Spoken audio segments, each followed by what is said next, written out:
కొరింథీయులకు రాసిన పత్రిక 9వ అధ్యాయము 18వ వచనం. అట్లయితే నాకు జీతమేమి? నేను సువార్తను ప్రకటించినప్పుడు సువార్త యందు నాకున్న అధికారమును పూర్ణముగా వినియోగపరచుకోకుండా సువార్తను ఉచితముగా ప్రకటించుటయే నా జీతము. నేను కూడా ఎవరి దగ్గర కానుక తీసుకోను. ఇప్పుడు ఏదో వచ్చినందుకు మీ పాస్టర్ గారు అవకాశం ఇచ్చి మాట్లాడమన్నా, పోయేటప్పుడు ఏదో ప్రార్థన చేయమని 100 రూపాయలు కానుక ఇచ్చినా యేసు నామములో తీసుకోబడదు. నేను ఫ్రీగానే సువార్తను ప్రకటిస్తాను. నేను ఫ్రీగానే దేవుని రక్షణ పొందుకున్నాను. నేను ఫ్రీగానే రక్షణ సువార్తను ప్రకటిస్తాను. ఇది నా ఎయిమ్ అన్నమాట. మనకి సువార్త చెప్తే ఏమొస్తుందో లాభమని ఆశించకూడదు. మన సువార్త చెప్పడం కనుక ప్రారంభిస్తే మన పనులన్నీ కూడా ఆయన చేసి పెడతా ఉంటాడు. మనం ఇక్కడ ఏం సంపాదించుకుని వదిలేసి వెళ్ళిపోవటమే. మనకు అక్కడ కావాలి మన ధనం.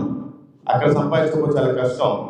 మీరందరూ అనుకుంటారు, మరి ఇక్కడ ఏమో జీతం లేదంటున్నావు, ఏమి ఇక్కడ పని చేయకూడదు అంటున్నావు, మరి ఇక్కడ ఏమి సంపాదించుకోకూడదు అంటున్నావు, మరి ఓన్లీ దేవుడు పని చేయాలనుకుంటున్నావు, మరి ఎట్లా నేను బ్రతికేదని అనుకుంటున్నారు మీరంతా. మీరు ఇక్కడ దేవుని పని చేస్తేనే మనకు అక్కడ స్థలం ఉంది. మీరంతా ఈ ప్రాంతంలో మీకు ఇక్కడ ఇల్లులు ఉన్నాయో లేవో, మరి మీకు జగనన్న కాలనీ, మరి ఎన్టీఆర్ కాలనీ ఇచ్చారో ఇవ్వలేదు నాకు తెలియదు, కానీ మీరు కూడా కష్టపడి ఇల్లు అనుకున్నారో, మరి స్థలం కూడా ఉందో లేదో నాకు తెలియదు. కానీ మీరు కనుక దేవుని పని చేస్తూ చనిపోతే మీకోసం ఖచ్చితంగా అక్కడ స్థలం ఉంది. నువ్వు భలే చెప్పావు, అక్కడ పరలోకం ఉంది, నరకం ఉంది, కానీ స్థలం ఉందా అని మీరు అనుకోవచ్చు. స్థలం ఉంది, అందుకని అక్కడ రాయబడి ఉంది. యోహాను సువార్త 14వ అధ్యాయము 2వ వచనం చూడండి అందరూ ఒకసారి. యేసు ప్రభు వారు 33.5 సంవత్సరాలు ఈ భూమి మీద బ్రతికాడు. ఎటువంటి పాపం లేకుండా బ్రతికాడు. ఆయన్ని ఇంకా రేపు సిలువ అయిపోతున్నారు.